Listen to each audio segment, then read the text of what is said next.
How's it going, ladies and Bruces? I'm Bob Sixkilla and welcome back to Mothmen 1966. It's time to jump into Chapter 3. We're playing as Holt.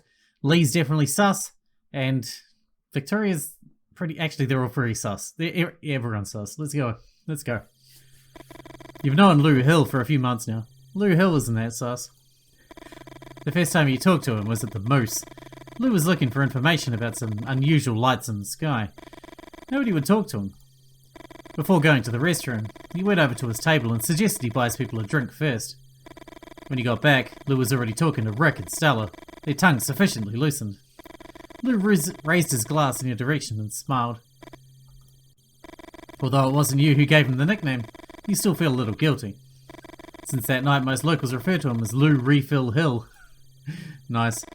What do you recall about the encounter with these men in black? You smile. What does he mean? It's only been a week. You think about how to answer. You know Lou.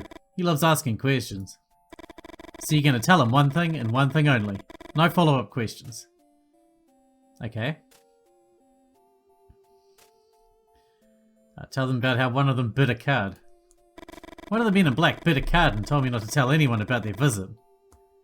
Lou listened carefully. He seems to hesitate and you seize the opportunity to change the subject. You know otherwise he'd keep asking you about the encounter all night. Red or black? What? The card. Red. You turn over the card. It's red. Good. It's the solitaire my grandmother taught me. No one could ever win it. It's red and black. It's a drinking game. Lou suddenly seems interested. And how do you play it? Rules are simple. But winning? There's a reason why it's called the Impossible Solitaire. Let me show you.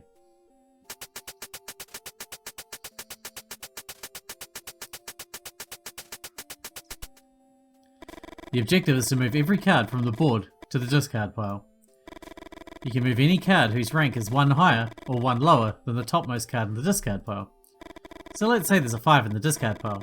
You can either place a 4 or a 6 on top of it. And remember that if there's a king in the discard pile, you can place an ace. Ace comes after king, and the opposite is also true. So, 28 cards to move. Seems easy enough, right? Okay. Select a card. This is such an awkward system to operate with. Move cursor to the right, to the right, to the right, to the right, to the right. That one.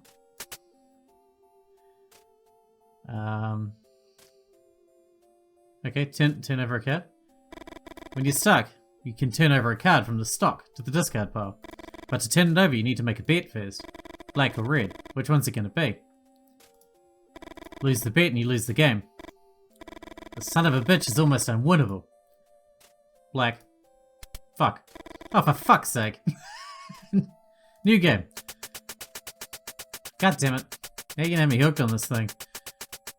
I don't want to be hooked on this thing. Alright, 9. So what do we got? We have a 10. We have a 9. Okay, so we should do that. Select a card. We should go to the 10. And then we should grab the 9. Then we can grab the 8, right?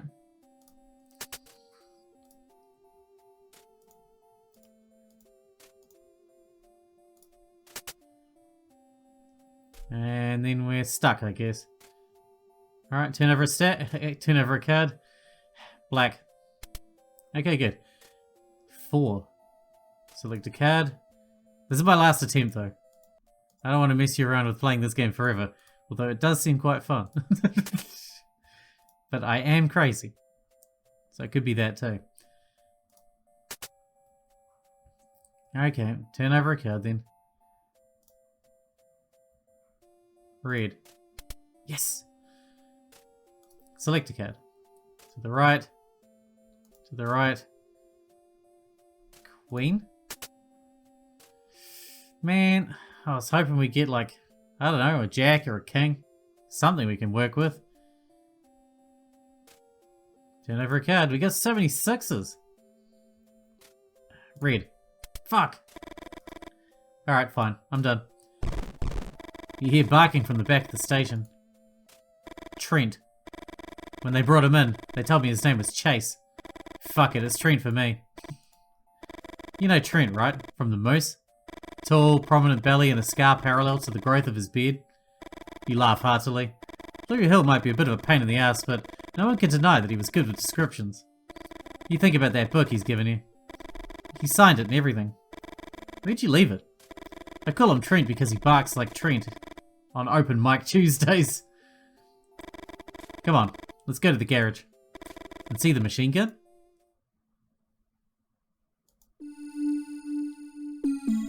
He knows about the machine gun? Is he meant to know about the machine gun? Victoria. So this is his idea of a special date. Looking at shooting stars while holding your hand. Telling you his plans for the end of the semester.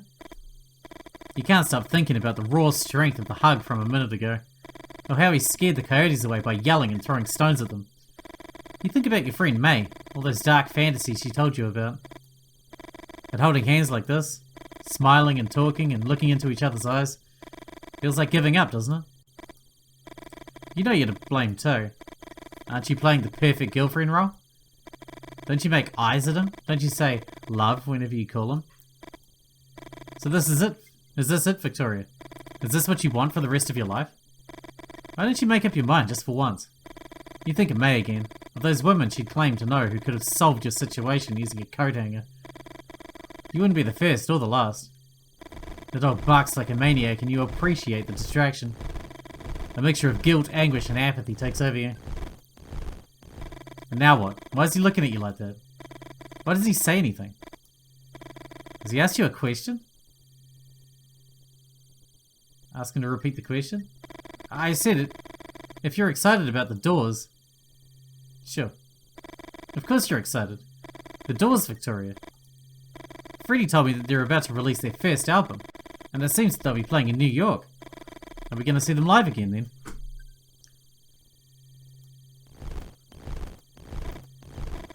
Even though you try, you gradually stop listening to him. Hesitancy returns, and all those questions, and the fucking dog won't stop barking. What had been a distraction is now driving you crazy. What the hell is wrong with him? Shooting fucking stars. Why don't you make a wish, Victoria? How about going home, covering your head with a pillow and sleeping for 18 hours straight? I feel like crying and try to calm down.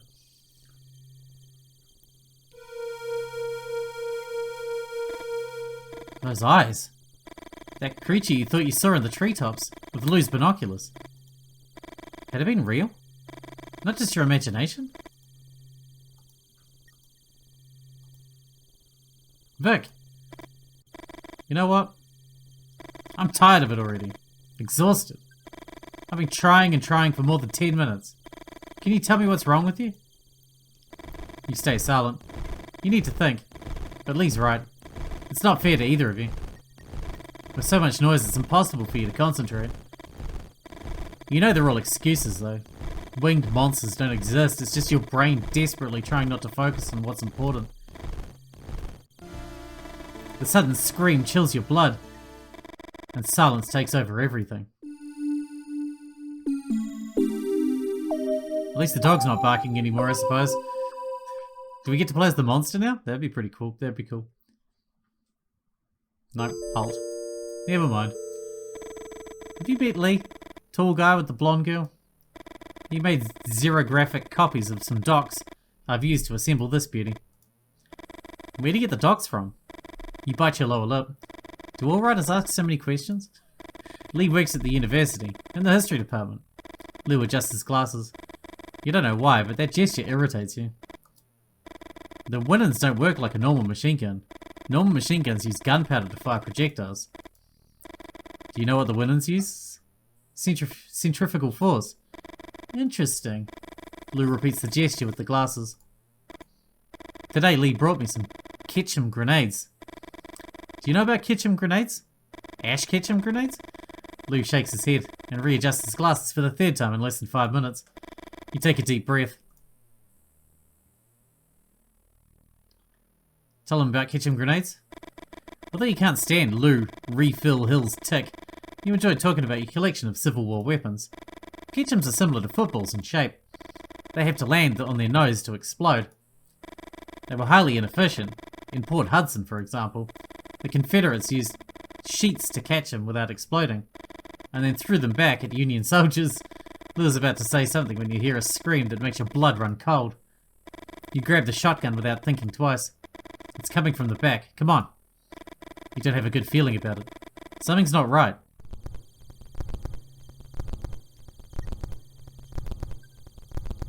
Trent, no! No more barking for you, Mr. Dog. Although it feels like a dream. Somehow you know. You owe me a pet now, though. You're my pet Mothman. The creature is real. Your dog's suffering is real. And there'll be no waking up from this. Shoot the creature? But we'd hit the dog, won't we? It's a shotgun. Run to Trent.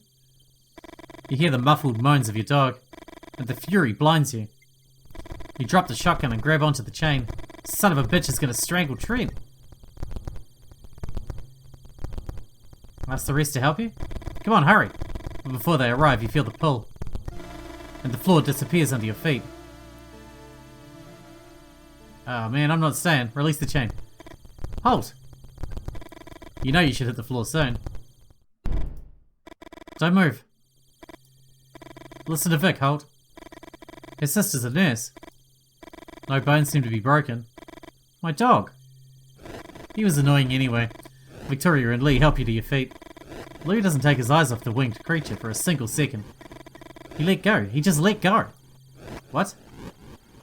1 second. I know where your dog is, Holt. Wait a minute. Got something in the car. Let's go. A gift from Freddy. Cool, right?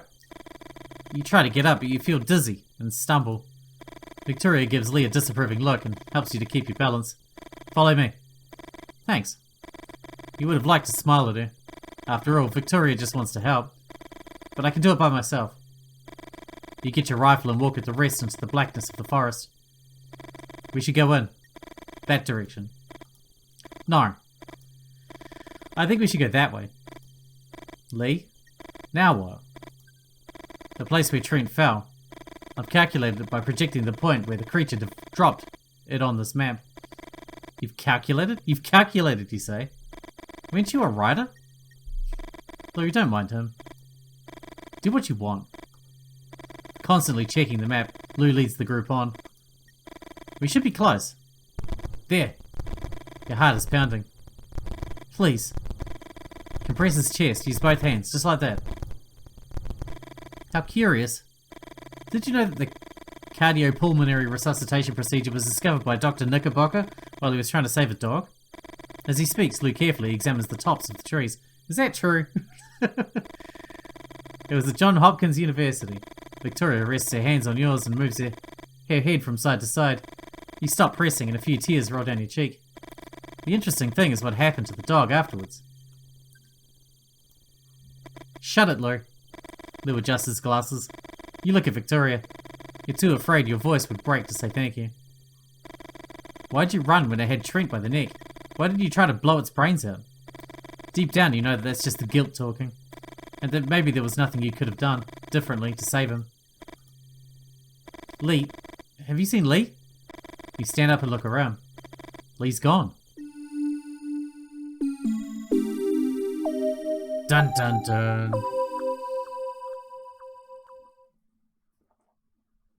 God damn it, Lee, you had one job. You walk faster to keep your thoughts at bay. What the hell is wrong with her? Why did she even listen to him? Ryder, says the fucker. What a loser. You walk through the woods, confident that you will be the one to find Holt's dog. What then, Vic? What weird little face will you make? He's full of hate, this man, isn't he? Hello? Hey, it's the Men in Black. You feel like someone is watching you. Looks like a trio of Blues Brothers. You're walking through a dense forest area where the darkness is almost total. You walk even faster than before. Finally, you reach a clearing and look at the sky. The meteor shower is gaining intensity. Your heart is in anguish, and you find it hard to breathe. Are you watching the Leonids, Victoria? Are you? You hold your head in your hands. don't cry. You stretch your arms and take a deep breath. They can't break you. What the? You seem to hear something. A kind of rumour. You think of the noise hands make when they shake the dust off an old volume. A river? You try to think about the map you've got in the car. You can't remember seeing a river here. Further west, sure, but here? As you get closer, you hear it more clearly. You feel a kind of calm. Not peace, but numbness.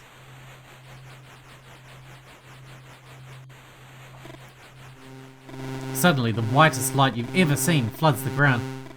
Even when there's no river nearby, the sound is deafening. What? You feel the light pulse with painful intensity, as if millions and millions of red ants were sinking their little jaws into your skin. Pain turns into light. You want to scream, but you have no mouth, nor larynx or lungs. And the white that precedes everything consumes you. You don't know how long it takes. You feel the urgency of what is yet to be, and white makes you desperate. It's a weregoat. You feel the white light leaving your body, and you hear your own voice screaming at the top of your lungs. You drop to the floor and cover your head with both hands. You're filled with a sense of completeness that you cannot explain. We all need a little darkness.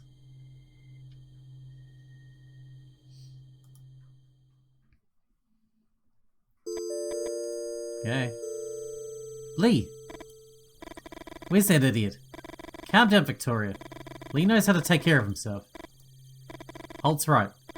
Lee's gonna show up eventually. Did you know that he chased away a pack of coyotes with screams, some stones, and a blow on the hood of his car? Lou smiles. You wonder if it's authentic or a calculated gesture to show some empathy. Holt? What? What's your business with Lee?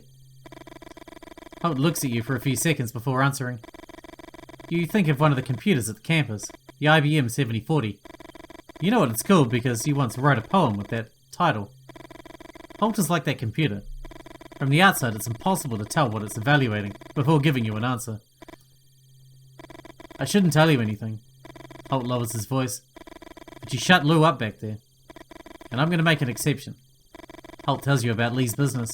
The sale of original Civil War pieces. The xerographic copies of historical documents. Don't worry. He knows what he's doing. You hear twigs snapping. Who's there? Grandma? What the fuck? The sight of Holt's grandmother holding an old rifle mesmerizes you. It's fucking horrifying. The whole thing looks like an image from some Wyeth painting. A wet dream for almost any of your classmates. An image that not only defies gender stereotypes, but also demolishes social constructs like that of grandma in classic stories. More like the Wicked Witch of the West, with a shotgun or a rifle. The expression on Holt's grandmother's face changes, her features soften. My legs. My leg. Grandma. Holt picks up his grandma and helps her sit against a tree trunk. He looks at his dog's corpse and beckons you to come closer. I need to bury Trent before carrying on. You nod your head. How do you feel, ma'am? Confused. Here, Victoria. You didn't hear him approach. You grabbed the handkerchief without thinking twice. A strange feeling runs through your body. Shouldn't you have at least considered some other option? Clean up your legs. You rub the handkerchief against your calves and gradually remove the mud stains. Scrub harder. I was probably your age when I stopped feeling my legs. Holt's grandmother sighs and closes her eyes. Have you ever seen so many moles together? Louis speaks almost in whispers. You wonder why. Let's go. Lou picks up the old rifle and examines it briefly. Holt looks at you with an expression that you can't quite make out. Are you okay? No, you're not okay. Then what are you going to tell him? That you're pregnant? That your boyfriend is missing? That winged creatures out of old pulp magazines are apparently more than just fiction? You walk for a while in silence. What was... Try to think of something else, Victoria. A few minutes ago, you all started hearing the screams, noticing sudden movements in the treetops. We're almost there. You find it hard to believe what you're seeing. Why are all these creatures flying over the gas station? Interesting. Holt punches Lou in the shoulder. What? Interesting? Did you find it interesting what they did to Trent? We're not in one of your cheap books, Lou. Sudden silence befalls the group. Suggest a plan? Listen. No, you just cover me. You close your fists tightly, trying to exercise the impotence you feel. Was it that hard for him to hear what you had to say? You shake your head from side to side. What's even the plan, running with his grandma in his arms? Why does he have to be the hero? Halt? The shriek chills your blood. Fuck. Lou looks at you as if waiting for something. How many bullets in your rifle? 3. Hope it's enough. Holt and Elsie are halfway to the gas station. 2 winged creatures on the street lamps. The light, Victoria. These creatures seek the light.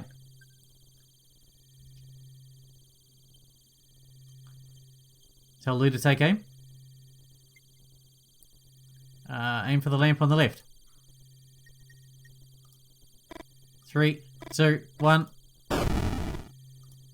Oh shit. Too far away. You have 2 bullets left. Man. Run to Elsie and Holt. Okay, well that got me killed immediately.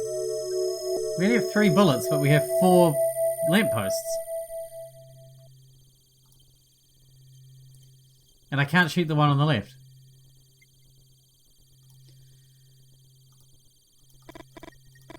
There must be a way to do this, right?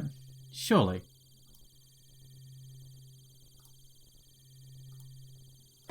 Maybe it just has to be done in exactly the right order, I don't know. Same problem again.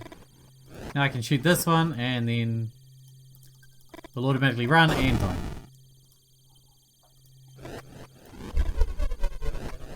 The 2 creatures take flight and get lost in the night.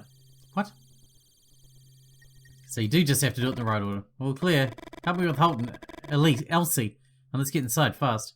That didn't make any sense. It's not really a puzzle. It's just a fuck around with it until you get the right order. But okay. Is someone going to make a wish? You laugh under your breath. I wish there was no Mothmen out there trying to kill me. You look at Holt and he looks away. You wonder if he's pissed because you saved him. Who cares? You still can't believe everything that happened tonight. You know that as soon as you stop to think, you touch your belly and fight back the tears. Lou looks at his watch. The Leonids are reaching their point of highest intensity. The screeching is deafening. Freaking creatures. I think I saw one in a dream. Lou is about to add something, but suddenly falls silent. You approach the window and rest your hands on the glass. You can't stop looking at their dance. Before meeting Lee, you had some experience in college. Experiences by which you sought to open the doors of your perception. Lee doesn't know, and you don't know how he would react if he found out. But the strange dance of these creatures in the sky beats anything you experienced while tripping. I'm tripping balls.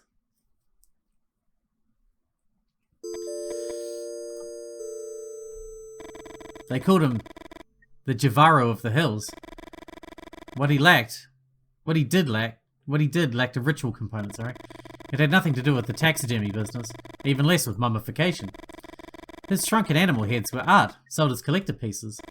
One afternoon, Liam, his only nephew, stole a bear head. The head had been emptied of viscera and was floating in a solution his uncle used in the early stages of the miniaturization process. Liam lifted the head out of the bucket, wiped it dry and put it on, like a helmet. He stripped naked, left the house and ran into the village.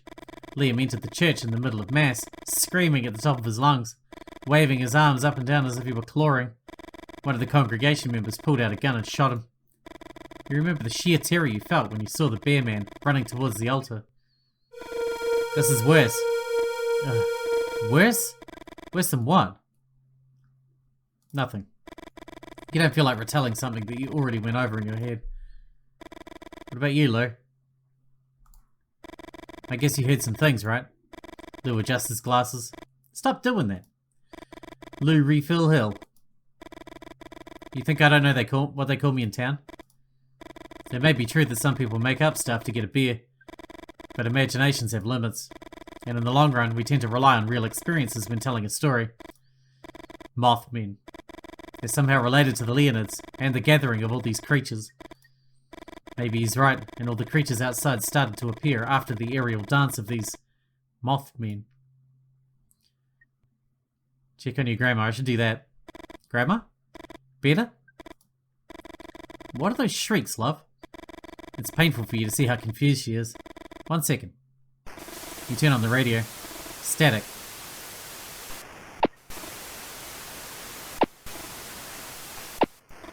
No matter which way you turn the dial, all you hear is static. You never sung at the most. Not even on those nights when everyone egged you on and the booze in your system had drowned your inhibitions. Almost without realizing it, you start singing the lullaby Elise used to sing to make you sleep. Although more than 40 years have passed, the words come to your mind one after the other. You close your eyes and caress her hair, singing all the time. As soon as you feel the rhythmic breathing of your grandmother, you get up. What was that? Lee? Victoria tries to hug Lee while he babbles something that you don't understand. At no time does he look up. Where the hell have you been? Victoria. I thought... But he's here. Give him some space. Thank you. Lee takes a few seconds to start speaking. I think I got lost in the forest. Babe, take it easy. Victoria grabs his arm and Lee tries to smile. I thought I heard the sound of a river. And I felt someone looking at me.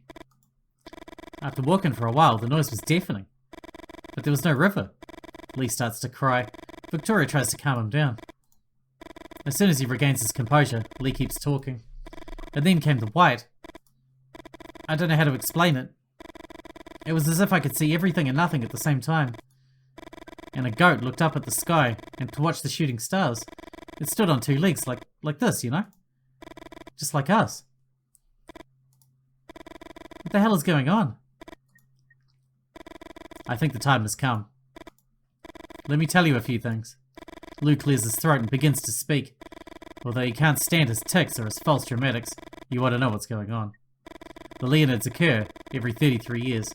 Some are intense, like those of 1833, or the ones in 1866. Others are weak, 1899 for example.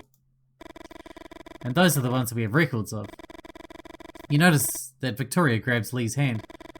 Lou walks over to the window and points to the sky. This year they're intense again. 1866, 1966. Why a 100-year difference and not 99? That 1-year discrepancy bothers me too, and I think it has to do with the problems of our calendar, and the periodic adjustments that we are forced to make. Tell me, have you ever seen a medieval manuscript? No one answers. Just as you're about to open your mouth, Lou continues. They are usually adorned with warrior rabbits standing on 2 legs. Do you think these rabbits came from the imagination of medieval scribes alone? Those rabbits existed, and they were annihilated by man. Each meteor shower spawns new bipeds, and it was in one of those storms that mankind arose. What makes us different from all of them is that we survived, by destroying any other biped that came along, or by reducing them to the realm of gossip or fiction. Outside, the creatures begin to fight. Why? What motivates them? And what about Lou? Should you believe everything he says? After all, Lou is a writer. Your grandma's cough sounds like the noise of a tractor's engine refusing to start. Grandma? We have to kill them all. The voice with which she speaks seems to come from much further back in her throat. We have a secret weapon, and we would use it to finish off the upright beasts. But they decided to test it in the war. Elsie? What are you talking about? I wanted to take the winners from the battlefield. And they... Your grandma caresses her legs. I just want to finish the mission. Victoria and Lee look at each other. Lou walks up to you and tells you, almost in a whisper, I bet the moles on her grandma's legs correspond exactly to her grandpa's wounds. Did you ever tell Lou about your grandma's legs? You're confused and Lou seems to notice. It's not just free beers at the Moose, Holt. People tell me things. Lou speaks softly, but his words resonate loudly in your head. The moles on your grandmother's legs. Her grandfather's legs riddled by bullets in the Civil War. Could it be that Elsie's grandfather was talking to you through your grandmother's body? The Winans? The Winans. A project that has obsessed you for a long time, and now you think you know why. You decide not to think too much about Elsie, her grandfather, the moles, the men in black. You're terrified that behind all of your decisions, something more than your own free will was at work. Come on. The Winans. Quick, let's get her out. No. It's still not working. What do you mean it's not working? It has some kind of safety mechanism, and I still haven't been able to assemble it successfully. Here, see? The L's. You look at Lou with curiosity. On the blueprint there. Those L's are the rubric of a secret society founded in the middle of the last century. It's not so secret if you know about it, is it? Lou doesn't answer you. Why the L? Some say it's because of the way the knight moves on the chessboard. Others say it's because of Lewis Carroll. The author of Alice in Wonderland? Exactly. Sure, whatever, keep going. Lou closes his eyes, holds a hand to the bridge of his nose and clears his throat. Can this guy be any more affected? A stick I found that weighed 2 pounds. I sawed it up one day. In pieces 8 of equal weight. How much did each piece weigh? Everybody says 1/4 pound, which is wrong. A riddle at this moment? Victoria strokes her chin and Lee nods his head slightly, as if he's counting something. Do you think it's time for a riddle, Lou? Lou raises his hand and moves aside. You take a deep breath. It shouldn't be that hard to find the right configuration. Okay. What's this here, right? Rotate a piece from the first row, second row, third row. Oh, I see.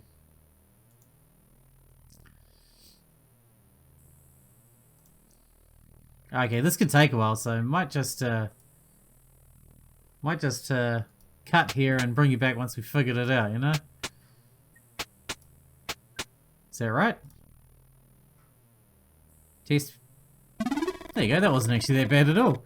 The mechanism locks into place with a click. Although outside the creature's shouts are getting louder, you can't help but feel a certain happiness. The winning is finally complete. Now everybody out. Elsie stands next to the Winans holding a rifle. Lee, Lou, and Victoria stand back a little. You crack your knuckles and take a deep breath. At the helm of the Winans' steam-powered machine gun, you feel something strange. You find it hard to put into words. It's as if somehow the present has given way to the past. Rabbit men. They are weak creatures. Cannon fodder in the war against the upright beasts. Aim to the left? Is that my left or your left? I don't know. No, it's your left. My left. Shoot. Aim to the center. Boom. What else you got? Jesus Christ, that's pretty overkill. Aim to the right. Fire.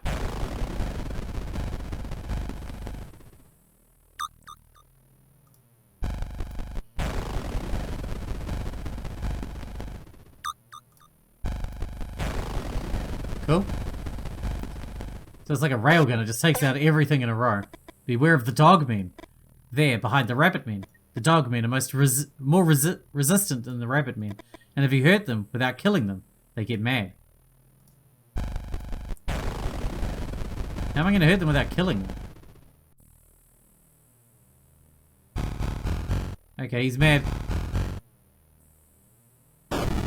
Eat this bullet. I'm here to cover you, but don't get too confident. I can kill one upright beast, and then I need to reload. Oh man.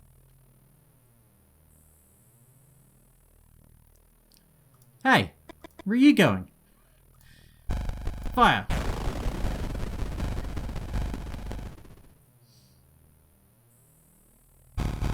Oh man, he's mad. Die. I think we're gonna die. I can't deal with them. If I shoot this way, this one will get mad as well, so. Oh, okay. Okay, we got this. We're good. Oh man, what is this one? A deer man? The 2 men and the woman. Gone. Deserters. Send Elsie to look for the rest. But I'll die. I need her help. You take a deep breath and try to focus. And these creatures over here? Mothmen. If you manage to wound them without killing them, they go crazy and run like a stampede. You can take advantage of them to generate a chain effect. Guess we'll find out. Wait. Let's see what happens. This one will get wounded but not killed.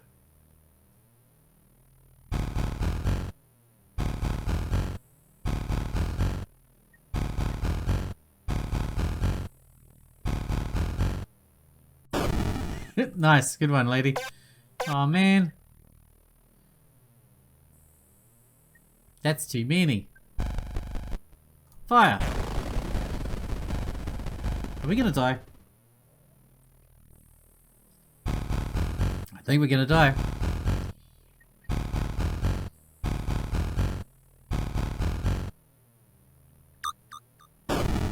Good work.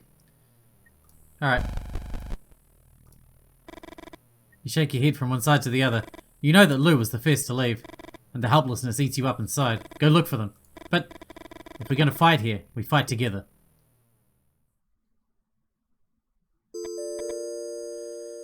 Alright, with that, we need to wrap this one up because we are very much out of time for today. I'll cut some of that puzzle stuff out. Although it didn't take that long, maybe I'll just speed it up or something. I don't know. Anyway, hope you guys enjoyed it. Thanks for watching. Thanks again for me, and I'll see you in the next one.